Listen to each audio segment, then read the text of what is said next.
Bonjour et bienvenue sur le plateau de Génération Numérique, l'émission des familles branchées, connectées ou simplement curieuses. Cécile et moi, nous avons sélectionné pour vous l'actualité de ce mois sur les loisirs numériques pour les petits comme pour les grands et également dans tout ce qui concerne le loisir en général. Alors bienvenue dans ce nouvel épisode de Génération Numérique. Sommaire, Cécile. On commencera cette édition par les actus du mois avec une nouvelle application comptée par Laurent Deutsch. Ensuite, les dernières images des consoles de jeux vidéo PS4 et Xbox One. Et les sorties cinéma de l'été pour la famille avec Monstre Academy. Et Moi, moche et méchant numéro 2. Nous interviewerons ensuite Isabelle Cantarero, ex-journaliste et blogueuse dans la sphère des mamans. Elle nous expliquera comment et pourquoi elle blogue. Nous testerons les protections pour vos téléphones et tablettes pour un été tout zen.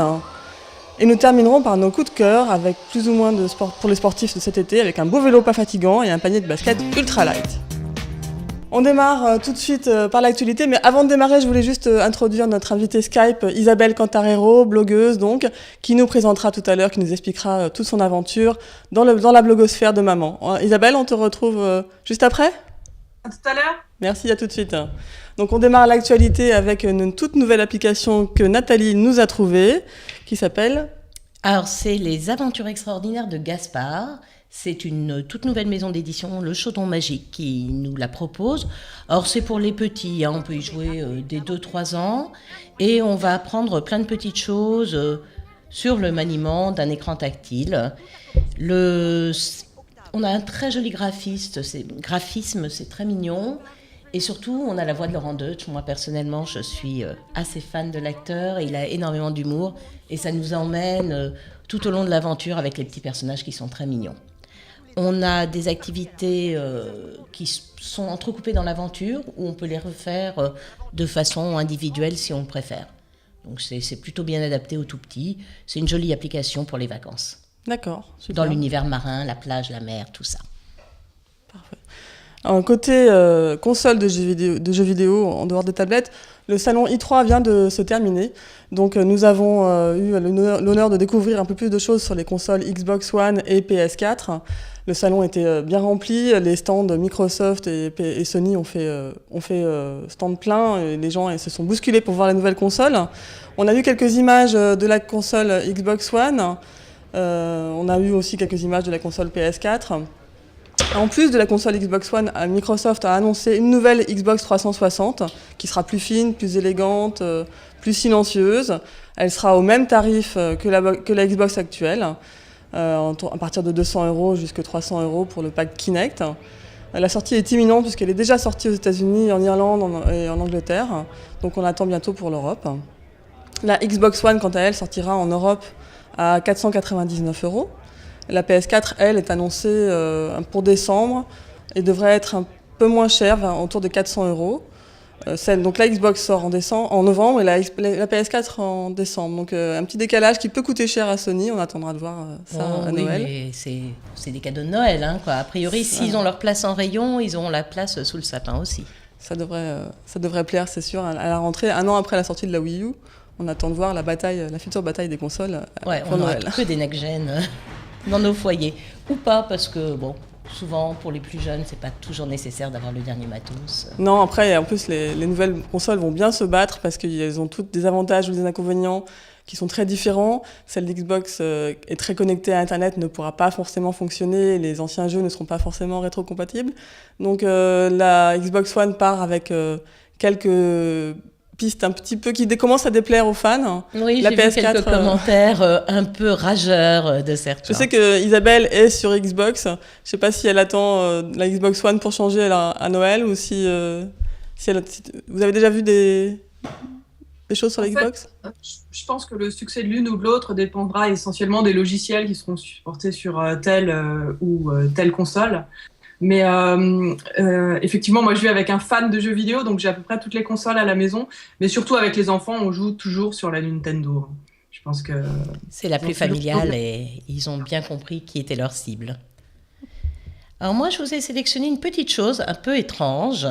Ce n'est pas qu'une ventouse, même si c'est une ventouse qui permet effectivement de la mettre partout, mais c'est avant tout un haut-parleur Bluetooth. Et étrangement, avec un très joli son. Donc, c'est une petite chose qu'on peut emmener partout pour avoir une musique d'appoint sur ces appareils qui sont équipés en Bluetooth, que ce soit une smartphone, une tablette ou un ordinateur qui soit avec du Bluetooth. C'est léger, ça se glisse dans un sac, c'est protégé parce que c'est une enveloppe caoutchouc partout. Donc c'est protégé contre la poussière, c'est protégé contre un peu de pluie. Ça a un nom absolument impossible à se souvenir. Ça s'appelle le Qbopz, K-B-O-P-Z. Ça doit gagner beaucoup de points en Scrabble. Et on peut l'utiliser jusqu'à 10 mètres par rapport à son téléphone. C'est du Bluetooth à peu près moderne. C'est à peu près 7 heures d'autonomie. Quel prix ? 40 €. Ça reste raisonnable. Ça va, si c'est bien étanche, enfin bien résistant. C'est plutôt résistant, ouais. Le son est pas mal. Toi, t'es allé au cinéma par contre ? Oui, moi. Où tu vas y aller. Et... C'est en train, je vais voir bientôt Moi Moche et Méchant 2 et Monstre Academy, les 2 films de cet été qui sortent pour les enfants. Moi Moche et Méchant qui sort le 26 juin avec une nouvelle aventure de Gru, j'ai jamais su comment on prononçait, qui se consacre désormais à ses 3 petites filles adoptives. Mais on retrouve donc Margot, Edith et Agnès. Edith, une coéquipière assez incroyable. Gru doit cette fois-ci sauver le monde. Et les petits mignons jaunes qui sont toujours là, bien sûr, sont toujours aussi amusants et font toujours autant de bêtises. Donc on retrouve les personnages qu'on avait beaucoup aimés dans le premier épisode. Avec toujours... Mais cette fois-ci, Gru est gentil du début à la fin, contrairement au premier épisode. Donc, et il a affaire en plus à toute la préadolescence, la pré-préadolescence de ces petites filles qui commencent... à grandir et qui sont très attachantes. On a aussi bientôt qui arrive le film Monstre Academy. Donc cette fois-ci, les anciens... voilà, on revient aux origines de Monstre Academy avec les héros Sullivan qui sont dans l'école pour apprendre à faire peur. Donc on est là au moment où les 2 héros se sont rencontrés. Donc avant le film précédent, en fait. C'est ça, c'est un peu l'épisode 0 de Monstres et compagnie. Donc on retrouve toute l'école, tous les trucs d'une école pour apprendre à faire peur. Et c'est assez bien fait, assez rigolo. Je pense que ça plaira beaucoup à tous les fans de Sullivan. Mais on va pas voir Boo alors ? Je ne suis pas sûre, non. Elle doit pas être née, je pense pas, à moins qu'il y ait un flashback ou quelque chose dans ce type. On la verra pas, mais je pense qu'il y a beaucoup de nouveaux personnages, tous plus délirants les uns que les autres et plus surprenants au niveau graphisme, notamment une espèce de pont en poil violet et rose qui est assez marrant et un escargot assez rigolo également. Donc bienvenue dans la Monstre Academy. Les enfants vont pouvoir découvrir ce nouveau film très prochainement. Il arrive le 10 juillet sur nos écrans. Donc préparez-vous à les emmener cet été au cinéma. On écoute quelques... Et en prime, je ne résiste pas à vous montrer la petite vidéo du fan club Oasis de Gru. C'est un fan club un peu spécial où on voit les petits mignons de Moi Moche et Méchant 2, qui font une petite vidéo dédicace spéciale à Moi Moche et Méchant. Le King, sa papaye.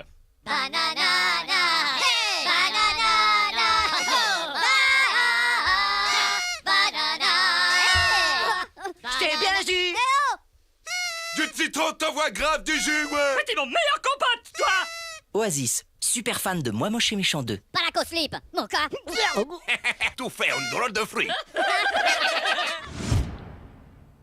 Oui, c'est toujours plutôt bien fait. Les pubs Oasis, là, ils ont avec Iron Man, ils ont récidivé avec Moi Moche et Méchant. Alors moi, j'ai eu la chance d'aller au lancement de cette jolie console qu'on a déjà vue le mois dernier dans notre dernière émission. Et ils ont eu la très bonne idée de faire une étude sur ce que pensent les parents des jouets et de l'apprentissage des savoirs fondamentaux, puisque cette console est ludo-éducative. Donc là, ils ont fait toute une étude avec des chiffres plutôt intéressants. On se rend compte que 67% des parents disent être plus inquiets que leurs propres parents pour voir si leurs enfants vont acquérir ou pas les savoirs fondamentaux. Et 20% disent qu'ils sont très inquiets. Et ça, c'est l'effet crise direct, parce qu'on sait très bien aujourd'hui que les savoirs fondamentaux directement, ça joue sur le diplôme. Bien sûr. Le diplôme joue sur l'emploi. Donc les parents sont en pleine conscience de la crise et du coup ils consacrent beaucoup de temps à aider leurs enfants, même tout petits, à acquérir ces savoirs. Donc les savoirs fondamentaux, c'est la lecture, le calcul et l'écriture. C'est les 3 bases. Hein. Et donc ils consacrent 5 heures et 24 minutes. Et même pour les tout petits, les 3-5 ans, ils consacrent 5,2 heures en moyenne par semaine. Donc c'est assez énorme. Ils jouent tout seuls ou ils jouent avec leurs enfants? Parce que ça me paraît énorme. Alors, c'est pas jouer, c'est vraiment les aider à apprendre. Ils vont faire les devoirs ou ils vont parfois faire des jeux, mais c'est vraiment une question d'apprentissage. Parce que les parents considèrent, dans leur très grande majorité, hein, on est à plus de 83-85%, qu'ils ont un rôle à jouer. Il n'y a pas que l'école, il y a le rôle des parents aussi. Alors du coup, les jouets, qu'est-ce qu'ils en attendent? Eh bien, principalement, ils attendent d'un jouet qu'ils permettent à leur enfant d'apprendre en s'amusant. Ils sont 69% à souhaiter que le jouet puisse apprendre quelque chose à leur enfant. Ensuite, ils veulent que ça fasse travailler son imagination. Ça me satisfait déjà un petit peu plus, 65%. Et seulement ensuite, en 3e position, ils demandent à un jouet d'amuser l'enfant. 60% à peine, 59%. Moi, je trouve que c'est un petit peu triste. Peut-être demander à une maman, Isabelle, ça vous inspire quoi, ces chiffres? Moi, je suis assez surprise, effectivement, avec ces chiffres, parce que selon moi, le jouet, c'est avant tout le jouet, le jeu, l'imagination, et puis le rire, peut-être, mais pas forcément, voire pas du tout, l'apprentissage. Donc, vous êtes beaucoup moins stressé par l'avenir que les parents qui ont été interrogés dans cette étude, visiblement. Et concernant justement l'acquisition des savoirs fondamentaux et les jouets technologiques, 84% des parents ont le sentiment que ces outils technologiques ont un rôle à jouer dans cet apprentissage. Et ils sont ils ont énormément de matériel chez eux. En tout cas, c'était représentatif de la population française. Hein, c'est une étude Ipsos. Donc, 68% des parents déclarent posséder un smartphone, 37% une tablette numérique tactile, 37% des consoles de jeux éducatifs et 22% une tablette spécifique pour les parents. Pour les enfants. Pour les enfants, oui, parce que pour les parents, ils en avaient déjà une. 66% des parents pensent que leurs enfants utilisent plus la tablette qu'eux, et surtout qu'ils l'utilisent mieux qu'eux. Donc c'est plutôt rigolo aussi. Quand on voit le naturel qu'ils ont sur les tablettes, c'est pas étonnant. Voilà. Donc, par contre, le petit point négatif, 41% des enfants jouent le plus souvent seuls devant une tablette ou un smartphone. Ouais. Donc avec une très grande ouverture, sachant que peu de parents ont téléchargé un logiciel de protection. Et même 29% des 3-5 ans. Les 3-5 ans, on est encore tout petit pour jouer tout seul face au monde ouvert. Oui, d'ailleurs, il y a une nouvelle tablette qui va arriver. On a eu les infos il n'y a pas longtemps, elle arrivera, on ne sait pas encore quand, mais elle s'appellera la SlidePad, c'est pas encore un nom idiot, SlidePad Kids de MemUp. Elle coûtera 99 €, donc le prix est imbattable. Nous ne l'avons pas encore testée, on attend de l'avoir entre les mains pour vous dire si elle vaut le coup d'investir ces 99 €. Mais à première vue, elle a l'air toute mignonne, avec des poignées pratiques pour l'attraper. Pourquoi pas, on attend de voir. Oui, elle est bien protégée, en tout cas, voilà. Les fabricants ont bien compris. MemUp, on a déjà fait d'autres tablettes. Maintenant, on attend de voir ce que celle-ci apporte de plus pour les enfants. Eh bien, à très vite, donc, pour cette nouvelle tablette.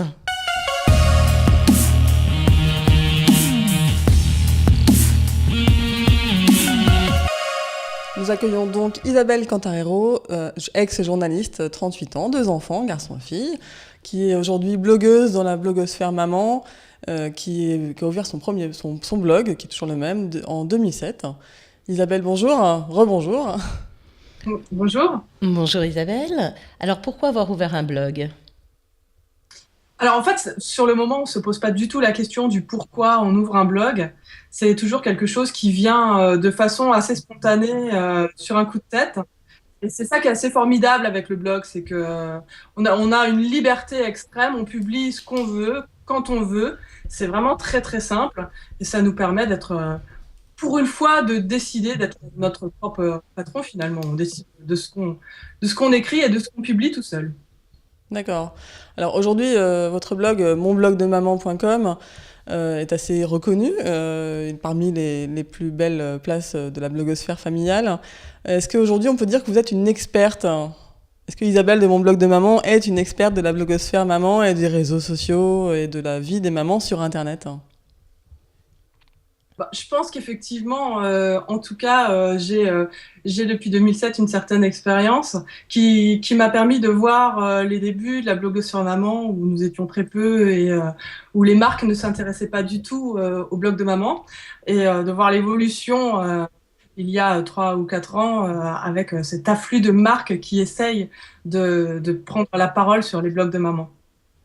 Justement, c'est quoi votre audience et qu'est-ce que ça vous a apporté? On peut en vivre d'être blogueuse? En vivre, je ne sais pas. En tout cas, moi, ça m'a apporté la possibilité de changer de travail. Je suis actuellement rédactrice freelance et community manager. Et mon blog est une vitrine extraordinaire pour ça. Je suis contactée par des marques, par l'intermédiaire du blog. Ça m'a aussi amené de belles rencontres, des rencontres dans la blogosphère, des échanges avec les mamans qui sont toujours très intéressants. On se sent toujours un peu seul parfois devant l'éducation des enfants. Et puis aussi des belles opportunités. J'ai par exemple publié un livre qui s'appelle 50 listes pour mamans débordées aux éditions Le Duc. Alors ça, c'est une formidable expérience que celle de l'édition. Et puis des chouettes moments aussi. Par exemple, bientôt, je vais être jury du prix numérique Enfant Magazine. Donc avec Elsa Grangier et Maternelle, par exemple. Donc, une belle reconnaissance. Voilà. Bon, je pense qu'on va vous reparler très vite de ce prix, de toutes les manières. Oui. Et alors aujourd'hui, des jeunes mamans qui sont à la maison ou pas, enfin qui ont repris leur travail, mais qui ont des petits bébés et qui voudraient se lancer un peu comme vous, qu'est-ce qu'on pourrait leur donner comme conseil, de choses à faire, de choses à éviter, des écueils de cette aventure? Je leur conseille tout d'abord d'essayer de rester le plus possible naturel et de parler de ce qu'elles aiment, indépendamment de ce qu'on leur propose, parce que les marques s'intéressent maintenant désormais très vite aux jeunes blogs. Il faut vraiment parler de ce qu'on aime et essayer et prendre le blog comme un petit laboratoire. Faire de la vidéo si on trouve ça rigolo, faire de la photo si on est aussi passionné de photo, ou même des photos moches si on est nul en photo mais qu'on a envie de publier des photos, parce qu'après tout le blog c'est notre espace et on fait ce qu'on veut. Ouais. C'est pas un peu dangereux de mettre des photos de ses enfants? Vous en mettez ou vous les masquez un peu? J'essaye de protéger le plus possible mes enfants. Effectivement, ils n'ont rien demandé du tout. C'est un blog de maman, mais c'est pas le blog de mes enfants. Donc non, je mets des photos de mes enfants de dos, comme souvent les blogueuses. Je mets pas leurs prénoms non plus. Je les appelle par leurs initiales seulement. Et puis j'essaye de parler d'éviter de parler de sujets trop personnels. Maintenant, ils deviennent grands, ils ont 6 et 9 ans, donc ils sont capables de lire pour le plus grand. Donc j'essaye de faire très attention, et quand j'ai un doute, je leur dis est-ce que ça, je peux le mettre sur mon blog? Et ils font très vite la différence, ils savent ce dont ils ont envie que je parle ou pas. Et est-ce qu'à l'école, ils disent ma maman, elle a mon blog de maman et je suis dessus? Est-ce qu'ils crânent un petit peu avec le blog de maman? Non. Non, ils crânent parfois quand ils reviennent de l'avant-première, là, ils disent avec le blog de maman, une avant-première, mais j'essaye de leur dire de ne pas le faire, c'est pas beau de crâner. Merci beaucoup Isabelle en tout cas. On vous garde pour la suite de l'émission, vous pouvez intervenir quand vous voulez si vous avez sur les sujets que nous allons aborder bien sûr. D'accord, merci. Merci à vous. Cécile, c'est le départ en vacances. Bientôt. Et t'emmènes bien sûr ton smartphone, ta tablette, tout ça? Tout. Ça tient la journée? Tout. Je les garde toute la journée, oui. Tu les gardes toute la journée? T'arrives à avoir de la batterie toute la journée? Pas partout.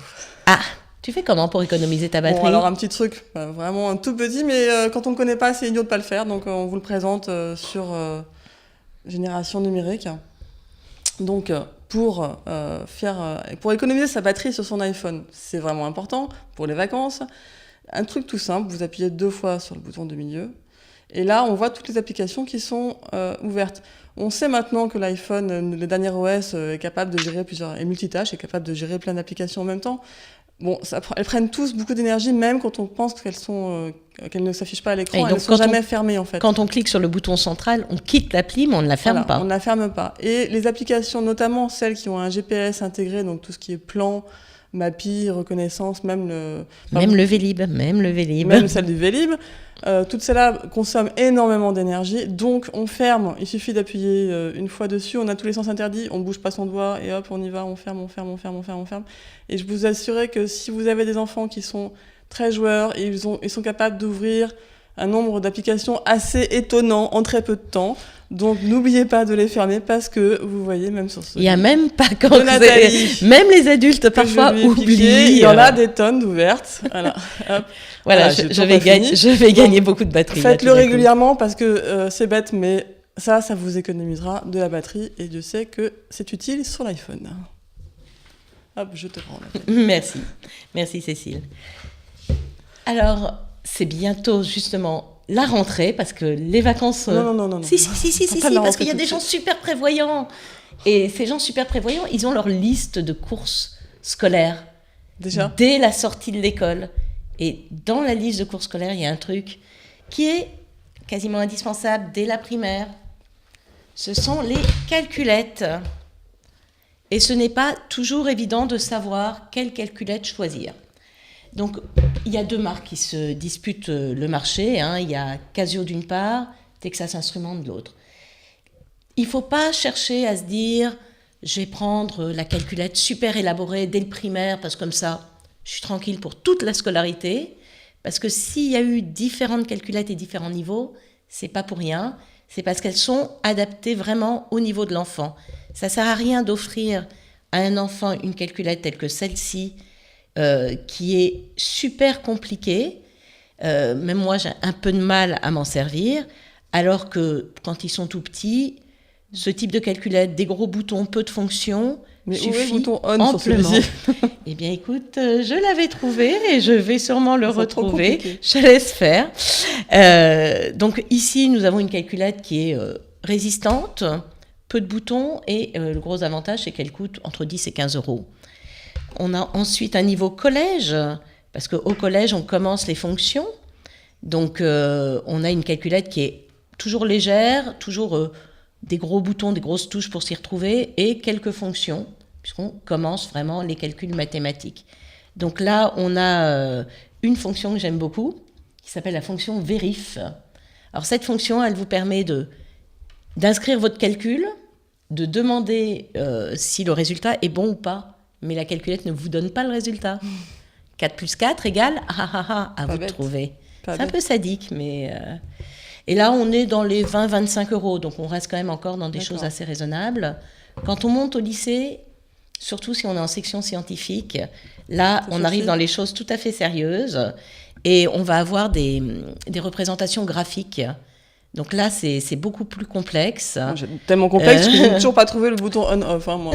Mais les maths, c'était pas mon fort. Les maths ne sont pas mon fort non plus, et pourtant, je te jure que j'ai révisé, j'avais trouvé le bouton on-off. Mais sur cette calculette-là, on a carrément... on est sur un écran quasiment de smartphone. On va avoir une représentation couleur, on est sur des icônes. Donc là, non, alors certains sont tactiles. Mais alors, quand on est sur un écran tactile, on monte au-delà de 200 €. Ah oui. Donc on est sur des prix qui sont quand même très très élevés. Sur un appareil comme ça, on est un peu au-delà de 100 € tout de même. Bon, il faut savoir qu'elles sont très très perfectionnées. Elles peuvent être reliées à un ordinateur, reliées à un vidéoprojecteur. Donc c'est vrai que c'est des vrais outils. Et il y a des législations très très strictes sur les calculettes, parce que pour les examens, on n'a pas le droit de se servir de n'importe quoi et n'importe quand. Donc, à chaque fois, les constructeurs adaptent leurs produits, que ce soit Casio ou Texas Instruments, vraiment au marché sur lequel ils sont. Et puis, il ne faut pas trop acheter d'avance, parce que certains profs demandent un modèle spécifique, parce qu'ils vont bâtir tous leurs exercices en disant « vous appuyez sur telle touche », etc. Donc, voilà, c'est parfois dommage de s'y prendre trop tôt. Ouais. Il faut vraiment attendre d'avoir ce que l'enseignant va demander. Ouais, moi, ça me fait pas rêver. Moi, ça me fait pas rêver non plus, mais si les petites, elles sont Mais je mignonnes. vois bien le Voilà. type de maman qui sait déjà quelle calculatrice acheter. C'est les mères parfaites dont parle souvent Isabelle dans son blog. On a les mères parfaites qui arrivent avec la liste toute prête à la rentrée et qui auront leur calculatrice, c'est ça? C'est ça, mais c'est plus raisonnable quand même d'attendre la liste de l'école, effectivement. Ça évite Si d'acheter. on veut être vraiment parfaite, il faut. Oui, mais bon, d'un autre côté, il faut pas non plus acheter les plus chers parce que la calculette est quelque chose qui se vole ou se perd beaucoup. Moi, je sais pas combien vos enfants en perdent dans l'année. Moi, je crois que j'atteins des records. Bon, on enlève ces calculatrices qui me rappellent de très mauvais souvenirs. Allez, Je veux c'est plus les vacances, voir. On va parler on plutôt pense de pas à quelque la chose rentrée. de plus amusant. Hein? Alors, ça, c'est un matériel sur lequel on n'est pas forcément tout le temps d'accord, Cécile et moi. Non. Moi, je l'aime bien. Alors, c'est encore une fois une petite enceinte Bluetooth, donc qui fonctionne encore une fois avec une tablette, avec un smartphone, avec un ordinateur. Et alors, son gros avantage, c'est qu'elle est complètement étanche. Donc, on a une petite poignée et on l'accroche sous sa douche. C'est très mignon, je suis d'accord. Ça, c'est Elle a plutôt l'air pas très bien mal. comme Ça permet d'avoir un peu de musique pendant qu'on a ses ablutions. Alors, voilà, Hop. un peu de musique. Donc, c'est peut-être là le problème. Un peu de musique. Alors là, moi, c'est à fond sur mon iPad. Alors, d'accord, on va mais monter moi, un ce peu le truc son. à fond. Au secours. Bon, le son, Le ouais, son on va sature éviter. très, très Le son est rapidement. très métallique. Ouais. Effectivement, dis-moi le prix. Il coûte quand même 80 € ce petit gadget. Ouais. Par rapport Et à alors- ce qui existe sur le marché, c'est cher. Par contre, moi, je le veux bien. Je vais peut-être le garder quand même. C'est juste pour ma douche. Parce que pour la douche, Parce que c'est je pourrais génial. écouter ma radio en Ce la qui est lançant aussi depuis mon pratique, c'est iPad. si tu pars en week-end et autres et que tu fais Voilà. un pique-nique, Pour donner aux enfants. tu l'emmènes sur la plage, ça risque rien, ton téléphone reste bien au creux de ton sac, il ne bouge pas. Alors bon, par contre, merci pour les voisins, quoi. C'est vrai que c'est... Voilà, faut penser à baisser le son. Oui, et puis il faut penser, faut pas écouter Beethoven là-dessus, hein, ça sera pas extraordinaire. Non, je pense qu'on n'aura Mais pas pour la une radio, ça expérience ira très totale. bien, pour la radio sous ma douche, ce sera parfait. Alors, Eh bien, écoutez, nous sommes déjà à la fin de la première partie de notre émission. Nous nous retrouvons très vite après une petite coupure de pub. On va parler de plein de choses et justement, on va parler des vacances et de la protection de vos appareils high-tech. À tout de suite sur le plateau de Génération Numérique.